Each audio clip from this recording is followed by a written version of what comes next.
Hello, and now some level 2 Ohm's law questions. Let's get one up.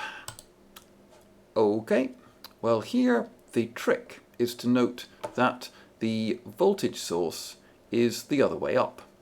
The long lead here is positive, so that's actually saying that in this circuit here, this point here is 5.3 volts above this point here. We have a current here that the ammeter is reading, but if you look carefully, it's reading minus 8.55 milliamps. And that's minus 8.55 milliamps flowing that way. In other words, that would be the same thing as 8.55 milliamps flowing that way. So the current in our circuit, the positive 8.55 milliamps in our circuit, is flowing around this way. The resistance then is unknown. Well, once again, good old Ohm's law, V equals IR. We know the voltage, 5.3. We know the current, 8.55 milli, and that's the current flowing this way times the resistance. Bit of rearrangement on that. R equals 5.3 divided by 8.55 milli. Except at this level, you'll note it says metric multipliers not allowed, so I can't type 8.55 milli.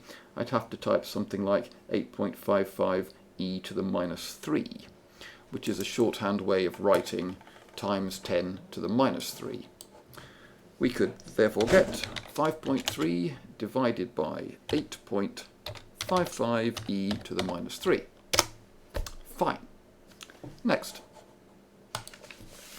Okay, here we've got a 20 millivolt source, but it's minus 20 millivolt. Sorry, not a source, it's a voltmeter.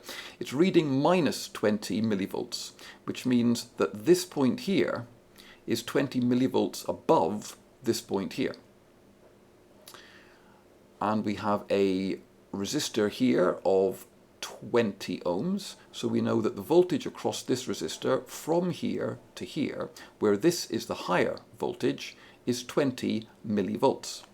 So applying Ohm's law to that resistor,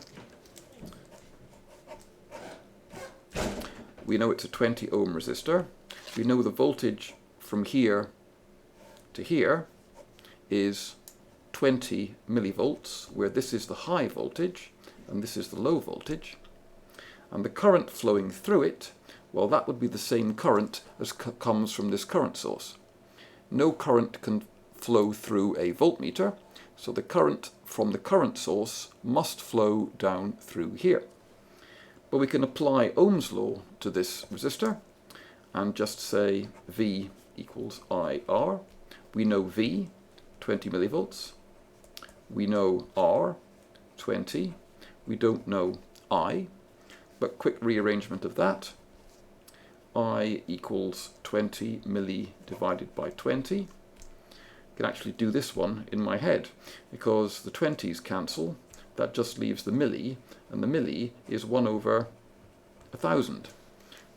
So I can just write 1 divided by 1,000. Fine. Next.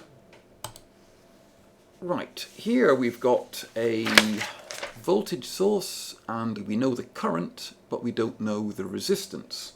We've got 780 millivolts, but now it's positive. But the voltmeter is this way round, so the red terminal, 780 millivolts above the black terminal. This point here is the high potential in the circuit. This point here is the low potential in the circuit. But the current here, the 2 milliamps from this current source, must be flowing through the resistor. So the current is flowing this way, and the voltage goes from high here to low here. So that is what you would expect for a resistor. The current is flowing from high voltage to low voltage. The value of the resistor, just Ohm's law again, V equals IR. We know the voltage, 780 millivolts. We know the current, 2 milliamps. We don't know the resistance. Bit of rearrangement of the formula. 780 milli divided by 2 milli. The milli cancel. I can divide that by 2 in my head and get 390. Fine. So much for level 2.